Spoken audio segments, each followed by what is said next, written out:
అండి రీసెంట్ గా హైదరాబాద్ లోని హెచ్ పాస్ట్ అని చెప్పేసి ఒక టీమ్ అయితే లాంచ్ చేశారు. సిపి సజ్జనార్ గారా లేకపోతే రేవంత్ గారా అన్నది అయితే లాంచ్ చేశారు.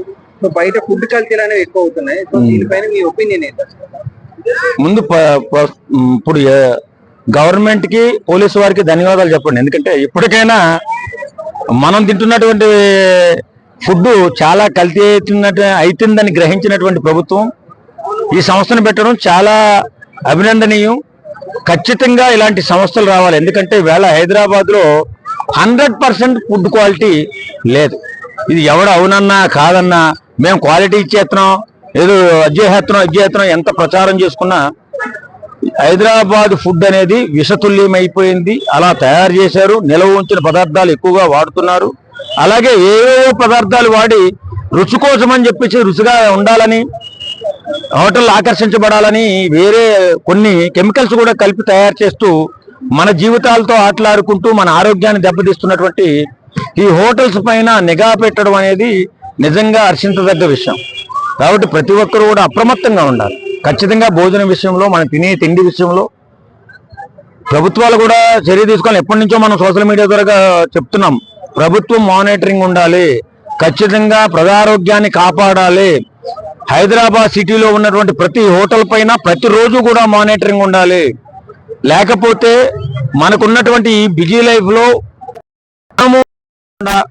జాగ్రత్తగా ప్రజల ఆరోగ్యాన్ని కాపాడాలని కోరుకుంటున్నాం. అయితే ఒక సైడ్ మదురై కోర్టు తీర్పులు ఇచ్చుకుంటూ తప్పులు చేస్తే పోలీసులు ఊరికంబాలు ఎక్కిస్తుంటే పోలీసులు అటుపక్క ఒక సైడ్ అయితే, రెండో సైడ్ మన హైదరాబాద్ లోపల ఒక్కొక్క మెట్టు ఎక్కుతున్నారు రెండు మంచి పనులు చేసి పోలీసులు.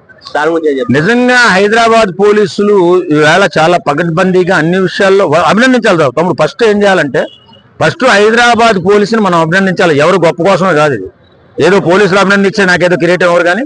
కాకపోతే ఏదేమైనా ఈవేళ హైదరాబాద్ పోలీసులు అనేది చాలా పకడ్బందీగా ఇప్పుడు మన ఇండియాలోనే ఒక నెంబర్ 1 స్థానానికి వెళ్ళబోతుంది హైదరాబాద్ పోలీస్ వ్యవస్థ అని చెప్పుకోవడంలో ప్రతి కేసు కూడా గంటల వ్యవధిలోనే సాల్వ్ చేస్తూ ఉన్నారు. ఈ రకంగా అభినందిస్తూ మనం కూడా కోరుకోరాలి. ఇక్కడ పోలీసు వ్యవస్థ కూడా నిఘా పెట్టాలి. హోటల్స్ పైన ఖచ్చితంగా నిఘా పెట్టాలి. ఎందుకంటే ఇది మానవ ఆరోగ్యానికి సంబంధించిన విషయంగా మారిపోయింది.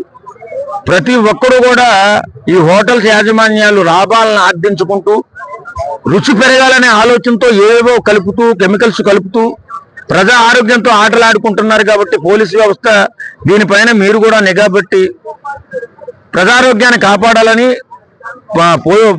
ప్రభుత్వంతో పాటు పోలీసు వ్యవస్థను కూడా కోరుకుంటున్నాను. ఈ వ్యవస్థ వచ్చేసి ఫోన్ నెంబర్ కూడా ఇచ్చింది. ఒకవేళ వాళ్ళు వెళ్ళలేని చోటకి మీరు ఫోన్ చేయండి, మేము తర్వాత వచ్చి రైట్ చేస్తామని చెప్పేసి ఒక టోల్ ఫ్రీ నెంబర్ అయితే ఇచ్చింది. సో ఇదైనా ప్రజల్లో మాత్రమే తీసుకొస్తారు. ఖచ్చితంగా బాధ్యత మన సోషల్ మీడియాది ఎక్కువ ఉందండి. నిజం చెప్తున్నా, బాధ్యత సోషల్ మీడియాది ఎక్కువ ఉంది. ప్రతి ఒక్క హోటల్ దగ్గర పోలీసు ఉండాలంటే చాలా కష్టం.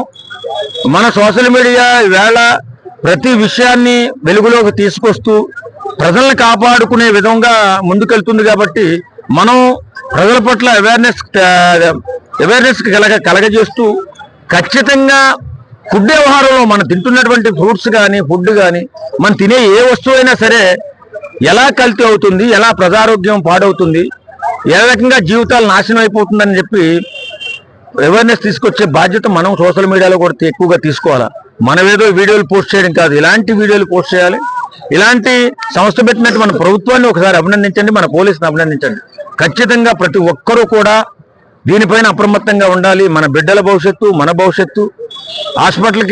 ఒక్కసారి హాస్పిటల్కి వెళ్తే లక్షల రూపాయలు దోషేస్తున్నారు. ఈవేళ ప్రాణ సంకటంగా హాస్పిటాలిటీ తయారైపోయింది. కాబట్టి మనం జాగ్రత్తగా లేకపోతే ఏ అనారోగ్యం వచ్చినా కుటుంబం నాశనం అయిపోతుంది. కాబట్టి చాలా అప్రమత్తంగా ఉండాలా. ఇలాగే కొన్ని సంస్థలు ప్రారంభించి ప్రభుత్వాలు కూడా అండగా నిలబడాలని, ఈ ఫుడ్ వ్యవహారంలో చాలా జాగ్రత్త వహించాలని చెప్పి అందరినీ కోరుకుంటున్నాం.